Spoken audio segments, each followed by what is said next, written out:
1. Russ is at the airport to catch a flight. He is on his way to his brother's wedding. His flight is about to leave.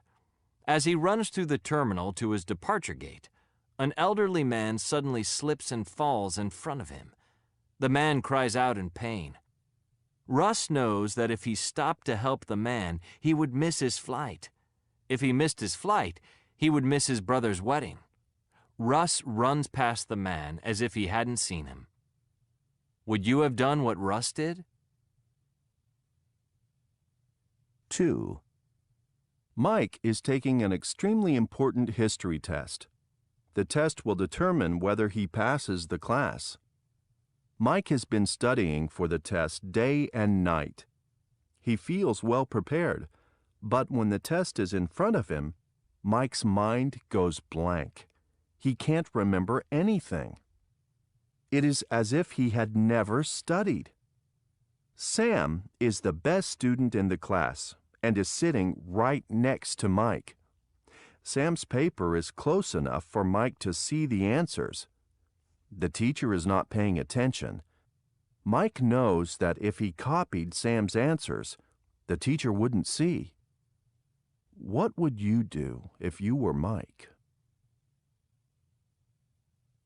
3. A ship strikes an iceberg and 10 passengers crowd into a lifeboat that is only intended to hold 9. The lifeboat slowly starts to sink because of the extra weight. If it does, all 10 passengers will die in the freezing water. The captain considers his choices and decides to force the weakest individual out of the lifeboat. He reasons that if he did nothing, everyone would drown. This way, only one person drowns, and this person would have drowned anyway. Others on the lifeboat feel that this choice is morally wrong. They say that if he did nothing, then even if none of them survived, at least no one would be responsible for anyone's death. If you were the captain, what would you do? 4. Mariana has struggled in science class for years. This year, to help motivate her, Mariana's parents have told her that if she receives a B on her report card, they will help her buy a cell phone. But Mariana has done poorly in the class and knows that her final grade will be a D. The day her report card is due to arrive in the mail, Mariana arrives home from school and is greeted by her parents with hugs and smiles.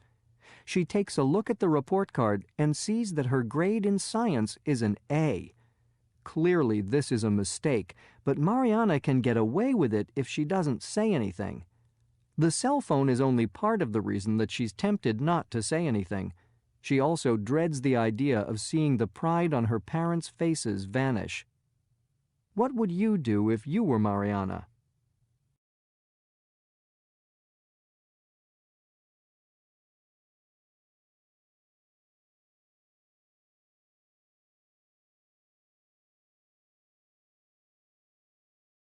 Can I talk to you about a problem I'm struggling with? Sure. What's going on? Well, I've been working at a clothing store in the mall for a month now. Last week, I saw a guy I work with stuffing a shirt into his bag. When I asked him about it, he acted all innocent. Then this week, I caught him taking a pair of pants.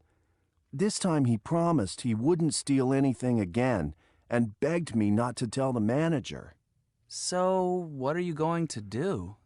That's the problem. I don't know. If I told the manager, he would get fired. Yeah, but now that you know about it, if you don't tell the manager, you'll be helping him get away with stealing.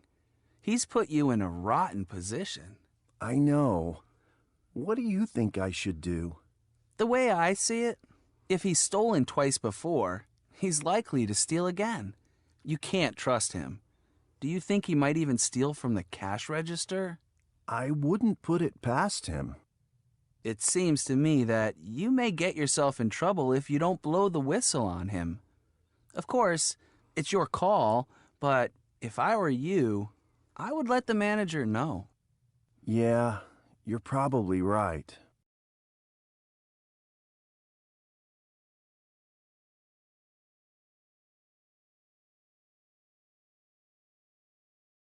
Mount Hood is the highest mountain in Oregon, a state in the western United States.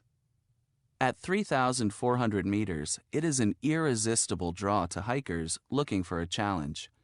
Inevitably, some of these hikers run into trouble. Each year, 25 to 50 people have accidents or get lost on Mount Hood and require rescue. Although most of these are understandable accidents, a few result from reckless risk-taking. In one recent case, 3 experienced climbers went hiking in the middle of a snowstorm in December with minimal gear. Most hikers climb Mount Hood in May or June when the weather conditions are favorable. But in December, the mountain is covered in snow and ice. Winds up to 135 kilometers per hour whip the snow around, making it difficult to see. Temperatures can drop below freezing. As one rescue worker put it, "What were they thinking? They were just asking for it." There is growing frustration in the community towards such risk-takers and the danger they put the rescuers in. During a rescue a few years ago, a helicopter full of rescue workers crashed, and the rescue workers narrowly escaped being killed. Linda Carl, who lives in the Mount Hood area, asks, "If someone made a poor decision, why should rescue teams have to risk their lives to save them? Why are people tempted to take unnecessary risks and do things that aren't right if they know that they can get into trouble?"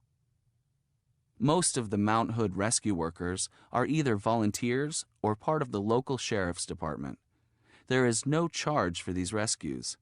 It is the taxpayers who pay the bill. Some have begun to suggest that people who take irresponsible risks and require rescue should be charged for the rescue. They feel it is only fair that costs for things like damaged helicopters and medical care for rescuers be paid for by the people who took the risks. What would you do if you were the local sheriff at Mount Hood? 1.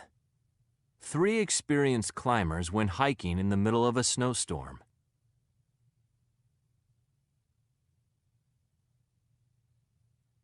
2. The weather conditions are favorable for hikers in May and June.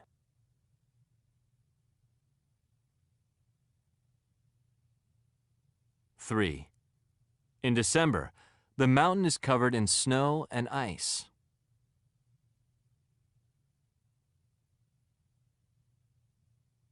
4. Temperatures can drop below freezing at this time of year.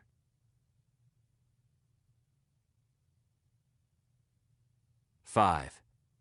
Most of the Mount Hood rescue workers are volunteers.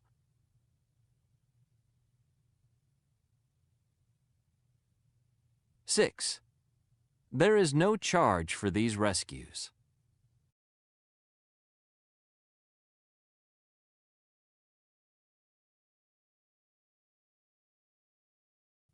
Peeking into our medical future. Did you know that a drop of your blood can predict diseases you may develop in the future? This is possible through genetic testing that analyzes the genetic information found in the cells of your body. Each cell contains a sample of DNA. The information in DNA can help determine a person's risk of developing certain diseases years from now. The most common type of genetic testing is called newborn screening. The goal of newborn screening is to identify treatable genetic disorders in newborn babies. In many countries, infants are screened in the hospital shortly after they are born. Although it is rare to find that a baby has a genetic disorder, those that do have a disorder start receiving treatment right away. This early diagnosis and treatment prevents physical and mental problems, and sometimes even death. Another type of genetic testing is called predictive gene testing. This is used to predict an adult's risk of developing certain diseases later in life. People who undergo this type of genetic testing are usually from a family in which many members have had a particular inherited disease, like certain cancers or Alzheimer's disease. There are many obvious benefits to this kind of testing. A negative test, a test that says a person is not likely to develop a disorder, can bring a tremendous sense of relief. Jen Thompson, who recently underwent predictive gene testing for colon cancer, explains, "So many people in my family died of colon cancer. I worried constantly. When the test came back negative, I felt as if someone had lifted an enormous weight off my shoulders." A positive test has benefits as well. It warns of the need for preventative care, like frequent checkups, dietary changes, medicines, or even the option of surgically removing the part likely to develop the disease. For example, if Thompson's test had been positive, she might have chosen to have her colon removed. There are also some controversial downsides to genetic testing. The value of genetic testing is particularly questionable when testing for a disease that is untreatable. For example, Alzheimer's disease runs in An Lee's family. An has decided to get genetic testing to see if she is likely to develop it. But her husband Bao is not happy about her choice. Bao explains, "If the result is positive, how will it help to know that she will probably develop the disease? If I had the Alzheimer's gene, I wouldn't want to know." Another issue is that even if someone tests positively for a disease, it doesn't mean that they will definitely develop the disease. So a person could spend years worrying about something that never ends up happening. Genetic testing has the potential to impact millions of lives in the future. Many are excited about the future of genetics, while others have deep concerns about it. But for better or for worse, soon we may all have the ability to peek into our medical future.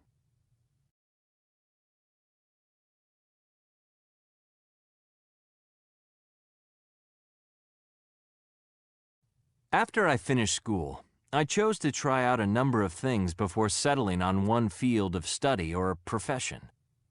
I had originally wanted to go to art school, but had changed my mind when I found out how hard it was for graduates to find employment. I was also reluctant to go ahead with it because I knew that my father was likely to disapprove in a quiet but very noticeable manner. He wanted me to study medicine, but I didn't. I took a number of courses in typing, shorthand, French, art, design, and literature, and worked part-time as a public relations assistant, a shop assistant, etc. Eventually, I started studying psychology, philosophy, and linguistics. I had also managed to attend a teaching methodology course that qualified me as a language teacher, but I was not at all certain that I wanted a teaching career. At some point, I was approached by a new airline company that invited me to do an interview, followed by a test before I could be offered a job. At the time, I used to help out with registration at a large language center where my uncle taught. So I agreed to spend the next few days working for them from morning till evening, totally forgetting the airline company. 2 days later, the man I knew from the airline company turned up and accused me of being irresponsible because I had not bothered to check with the airline company on the final results and a job offer. He said there was still time to do it, but I would have to drop what I was doing and run. For some reason, I did exactly the opposite. I stayed put, thanked him, and went back to work. Later that evening, I was offered my first teaching job by the director of studies. I have often wondered what my life would have been like if I had chosen the airline company instead, but not too enthusiastically. Regardless of difficulties and ups and downs, this is the choice that has become a life's choice, and no amount of wondering is likely to ever make me regret it.